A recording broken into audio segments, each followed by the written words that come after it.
Aujourd'hui, j'aimerais vous donner en fait la structure que moi j'utilise quand je tiens mon journal parce qu'en fait, j'ai constaté qu'au bout de quelques jours, j'avais perdu cet élan de tenir le journal parce que j'avais un peu le problème de la page blanche. J'avais du mal à me lancer pour écrire ma journée. Donc du coup, ce que j'ai fait, c'est que je me suis créé une structure avec des questions que je reprends pour pouvoir noter au fur et à mesure les éléments de ma journée parce que je suis sur une lancée puisque je réponds en fait à des questions, comme si je m'interrogeais moi-même sur ma journée. Donc c'est ce que j'aimerais partager avec vous. Vous le savez, dans chaque épisode, je vous tiens au courant de mes stats, d'accord? Et ça, c'est mes stats. On voit que depuis que j'ai commencé à me poser la question, ça augmente pas mal. Et en fait, ce qui est intéressant, c'est que, je vous l'ai dit, tenir un journal, ça a beaucoup d'effets positifs sur votre santé. Ça diminue la pression artérielle, ça augmente la force du système immunitaire, les fonctions des poumons et du foie.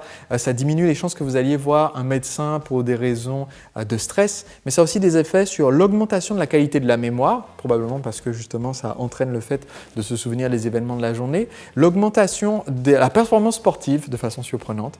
Ça a aussi un impact sur diminuant le nombre de jours d'absence au travail. Ça augmente la vitesse à laquelle vous retrouvez un travail si vous perdez votre job. Et ça a aussi des effets à long terme sur la performance si vous êtes étudiant, mais aussi des effets à long terme sur votre performance au travail. Donc, ça vaut le coup de se lancer dans cette habitude et j'aimerais vous montrer, alors j'ai mes questions que je me pose, je les affiche sur mon ordinateur. Ah oui, au fait, ça a aussi un impact positif, le fait de tenir un journal, sur votre fluence, c'est-à-dire votre capacité linguistique, à la fois par écrit et dans les conversations sociales, tout simplement parce que vous prenez l'habitude d'écrire au final. Donc voici mes questions. Donc j'ai mis une petite note sur mon téléphone qui a mes questions, comme ça quand je tiens mon journal, je sais toujours à quoi répondre quand je le tiens. Donc je note quel a été l'objectif que je me suis fixé le matin. Je vous en ai déjà parlé dans un précédent épisode. Chaque matin, je note par écrit quels sont mes objectifs pour la journée. Quel est mon objectif pour la journée? Donc, je le reporte en fait dans mon journal. J'ai une question donc, qui est « Ce matin, j'ai décidé de m'engager à faire ceci ». Ma deuxième question, c'est une ressource qui m'a beaucoup aidé par le passé. Donc, je me repositionne dans une situation de gratitude en me demandant est-ce que je peux noter juste ici un souvenir d'une personne, d'un livre, d'un concept, d'une formation que j'ai suivie, d'un lieu dans lequel j'ai vécu, quelque chose qui m'a beaucoup aidé par le passé à être plus heureux. Et je note ici, je raconte cette anecdote.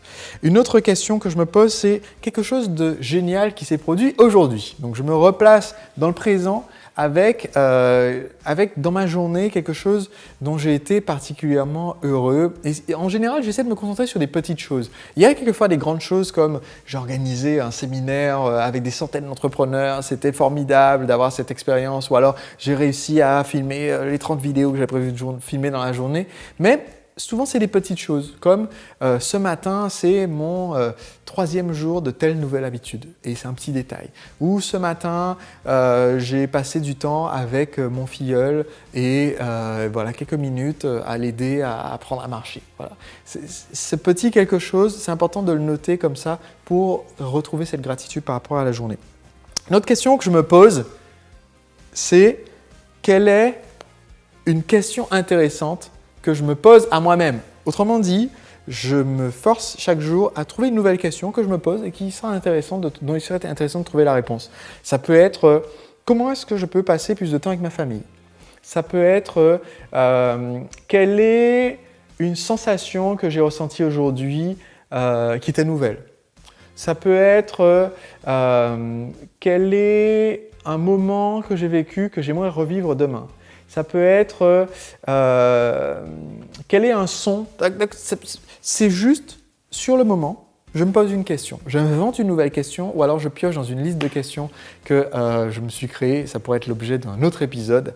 Je me suis créé une liste de questions comme ça en cherchant dans des livres, sur Internet et en réfléchissant et en demandant à des amis aussi pour pouvoir ne pas être à sec le jour où je me dis « Ok, quelle est une question que je me pose aujourd'hui ?» Je ne sais pas, moi je ne me pose pas de questions particulières. Donc j'ai de quoi piocher.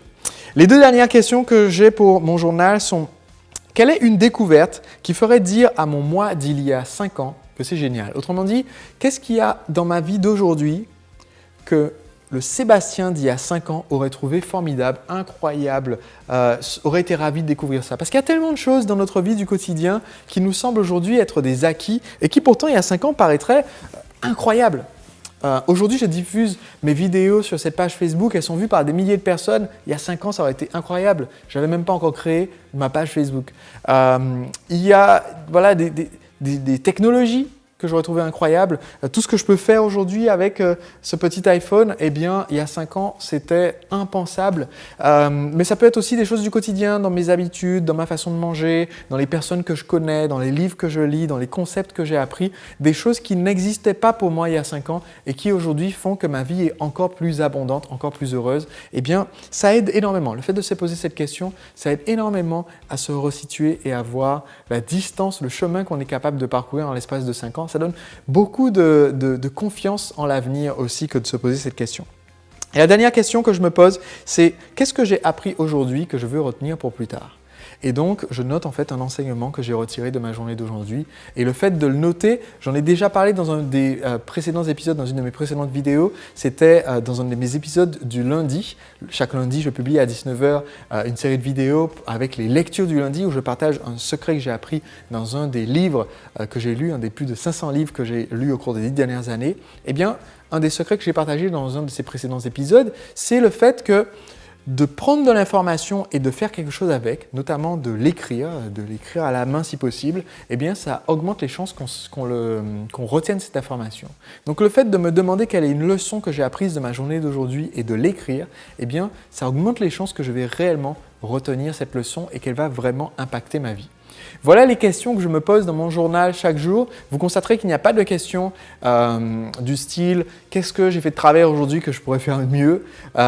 Pourtant, c'est quelque chose qui est souvent recommandé dans les livres de développement personnel et pourtant, il y a des études scientifiques qui montrent que on augmente notre bonheur en nous posant les questions sur ce qu'il y a eu de positif dans la journée, mais il n'y a pas d'impact sur le long terme positif à se poser les questions comme qu'est-ce que j'aurais pu mieux faire? Qu'est-ce que j'aurais fait différemment si j'avais revécu ma journée? Ce ne sont pas les questions qui nous aident sur le long terme, du moins. Moi, je m'appuie sur les études scientifiques pour définir ces habitudes que je vous montre dans les rituels de l'entrepreneur libre. C'est pour ça que je ne trouve pas l'intérêt sur le long terme de se poser ces questions-là. Et c'est pour cela que j'ai défini ainsi la liste que je me pose chaque jour pour tenir mon journal.